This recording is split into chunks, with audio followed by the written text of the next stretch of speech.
What is up, guys? My name is Wenster. Welcome back to the channel. Today we got yet another great discussion video for you guys, but today is a little bit different. Today is Thanksgiving. If you guys do celebrate it, hopefully you guys are having a great day. Enjoy it with your family. Let me know what kind of food you finna be eating. The signature Wenster dish is gonna be mashed potatoes, turkey, ham, and the delicious Hawaiian sweet bread. That is the Wenster dish. That beats all dishes. I don't fuck with yams. I don't fuck with any of that shit. I do fuck with pumpkin pie though. Pumpkin pie is also my shit with some whipped cream. Whoo. Let me know your favorite dish on Thanksgiving, guys. But again, hopefully you guys are having a good one. Let's get into today's discussion. One more thing, guys. Do not forget to subscribe to the channel. Turn on the notification bell, guys, if you guys are enjoying all this content that we be putting out. Make sure that you guys get notified as soon as something drops. That way you don't miss the hype. I'm gonna show you a quick video. This video is gonna be today's main topic. I just thought it would be a lot more funnier to show it to you guys. If I pick the top tier, and you know I'm the most prideful motherfucker there is, yo. Yeah. If I pick the top tier, just pick a top tier. You wanna win, yo? Pick a fucking top tier. I don't even like Balrog like that no more, man. Just pick him, yo. Pick a top tier. He switches all the time. You ever notice the top tier players? These days. These days he's just switching. Yeah, he's the no. Now I think he's Kami Akuma. Yeah. That's good. You have to have that. You know, I mean, yeah, you want to mess around with other characters, but look at Japan. One character forever till death. One character. Rufus, look at all the people that the character people. The top players are winning. A lot of the reason is because they know who the best characters are and they go to them. Yo, I went to Japan, yo. No, hold on, real talk. I'm gonna keep it real. I'm gonna keep that shit so real right now.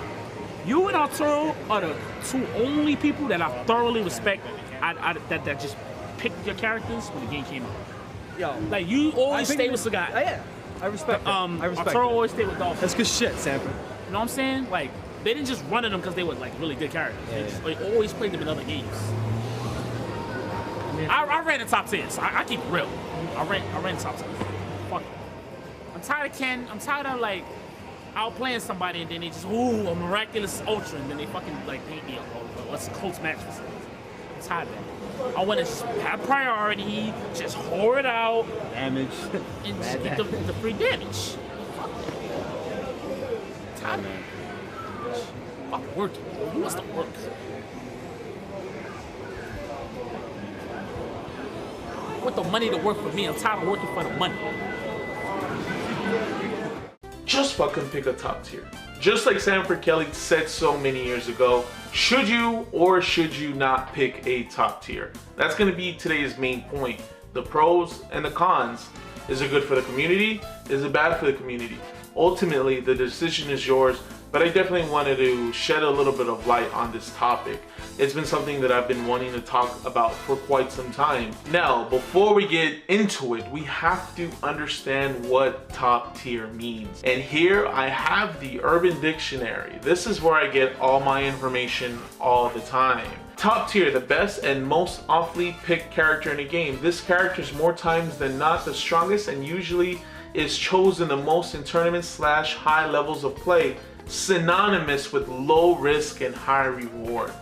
There you guys have it. Low risk, high reward. That's the kind of gameplay I like. Now, in any fighting game, whether it be single character like Street Fighter V or Mortal Kombat, or a team-oriented game like DBFZ or Marvel vs. Capcom, you always look for characters that you like, characters that you can project yourself into. A good example, Marvel vs. Capcom 3, I really enjoyed Wesker and Magneto. I really liked the characters for who they were, and I feel like they played my style. On top of that, back to Marvel vs. Capcom 3, a very top tier character in that game was Morgan. She had the ability to zone, but was also used to rush them down, to lock them down. She could control the pace of the match at any given time. My team kind of played similarly, but not to its full extent as Morgan. I had the ability, depending on where I was at on the screen, to do a gunshot, put you into block stun, add a teleport to that, and at the same time call my assist, allowing me to do small bursts of 50-50 whenever I have the ability to. Morgan was a very great character and could do anything, but for the most part, the character was used when it comes to zoning. That was her forte. And that's something that I can never really grasp. I tried to mess with it early in Marvel vs. Capcom 3. It's just something I didn't like. I'm a very aggro player. I like to go in, if I can, get the hit and mix you up. That's how I like to play. I'm very quick, I'm a very agile player, and it's just something that I can never really grasp. Now, top tier characters do also affect the community. This past EVO 2018, there were a lot of Bayonettas in top 8 for Super Smash Bros. For the Wii U.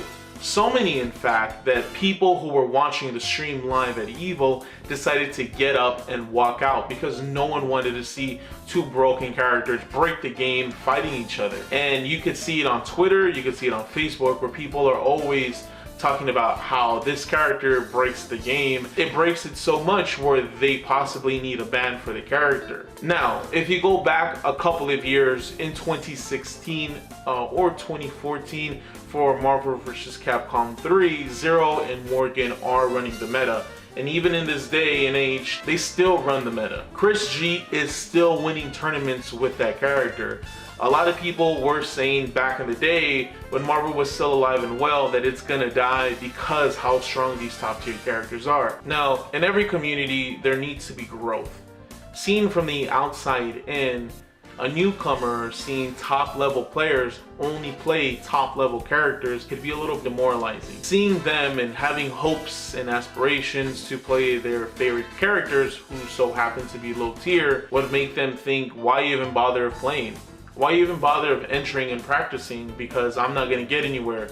These characters are too good. It may hurt the community in that aspect. It may make it stagnant and have the inability to spread and to be enjoyed by other players. Top tiers are always going to be dominant in fighting games. People will always gravitate to them because they want the easy way to win. People always want to have the most advantage in a fighting game, because without the advantage and the competition, what's the point of even playing that you're the best? Now, there is pros to playing top tiers, don't get me wrong.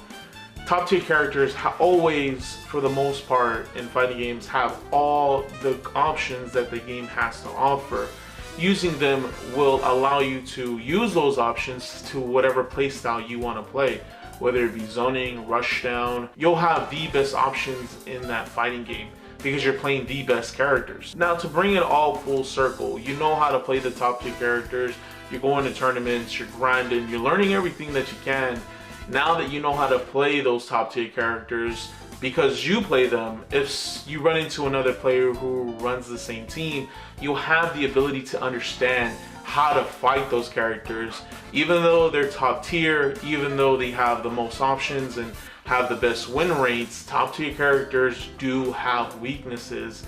A good example of this, back in Marvel 3, Virgil always had one weakness. Even though he had a strong X Factor level 3 comeback mechanic with Devil Trigger, he had one real weakness. He was free to whatever you throw at him on incoming. Once you knock out a character in Marvel 3, the character has a little bit of time that they do the little scream or they crumple down, and then the next character comes in from the most left or the most right side of the screen. Once the character comes in, they can have options. Virgil has no options. He doesn't have a flight mode. Unless he's in Devil Trigger, he may have a dash. He doesn't have anything on incoming, so he's gonna eat whatever mix-up you have. If you didn't understand how to fight them, you wouldn't have known that. And getting that knowledge and playing those characters will grow you as a player to know how to fight top tier characters. Now, as much as I hate to admit it, one thing that top tier characters do right is they make the game a lot more easier for you. If you were to run into someone who you don't know the matchup at all, your team is always going to do good because it's well balanced and it's because it's a top team oriented character or team. Having all the options all the time is really great. Can help you understand how to fight a character, learn and read what they're trying to do, thus applying your strategy against them. Now, where I stand on top tiers is I definitely play top tiers, and I definitely always gravitate toward top tiers. In Marvel vs. Capcom 3, I played Wesker. In Street Fighter 4, I played Evil Ryu. Street Fighter 5, I played Urien. Marvel vs. Capcom Infinite, I played Dante, Ultron. All those characters when they first came out were literally probably the most broken characters in the game at the time. And for some reason, I always pick evil characters. I do not know why, but nevertheless, I am an advocate for top tier characters. Don't get me wrong, I like to have my own personality when I play. I like to project myself in those characters as well. Wesker just fit the bill. I really enjoyed Wesker. I really enjoyed Dante. He's fucking cool, you know? Like, I want to hang out with the guy. And Magneto, I needed him for the assists, and then towards the end, I really started to like Magneto as a character as I read more comics. Evil Ryu is fucking tight, you know? Like, Evil Ryu is just fucking cool as shit. Like, he's the evil version of Ryu, obviously, but he's just so cool. And I really like Akuma as well. Urien, yo, that's the boy. Kill, destroy. Like, he's so fucking tight, man. And I really enjoyed, when I did play Street Fighter V, I really enjoyed when I did. Because Urien just fit my bill. Rush down, big normals, I'm gonna be safe, you know? And that's why I really like those characters. It's just, it wasn't my fault that they were top tier. Just like Kelly said, pick a fucking top tier. Definitely pick a top tier. It's gonna make you that much better. Now, last step, guys. As I do every single video, I got some questions for you guys. Do you hate or love top tier characters? Do you play top tier characters yourself? Do you think top tiers are good for the community or bad? Should we ban completely broken characters if they're too broken? Let me know in the comments below, guys, what exactly you think on that. Make sure that you be truly honest with me. And also, guys, do not forget to subscribe, guys. That is going to be it for today's video. Thank you so much for enjoying. You guys have a good rest of your turkey day if you do celebrate it. And if you don't, have a good rest of your day overall. You know what the fuck it is. My name is Wenster. This is The Average Fighter, and I will check you guys out later.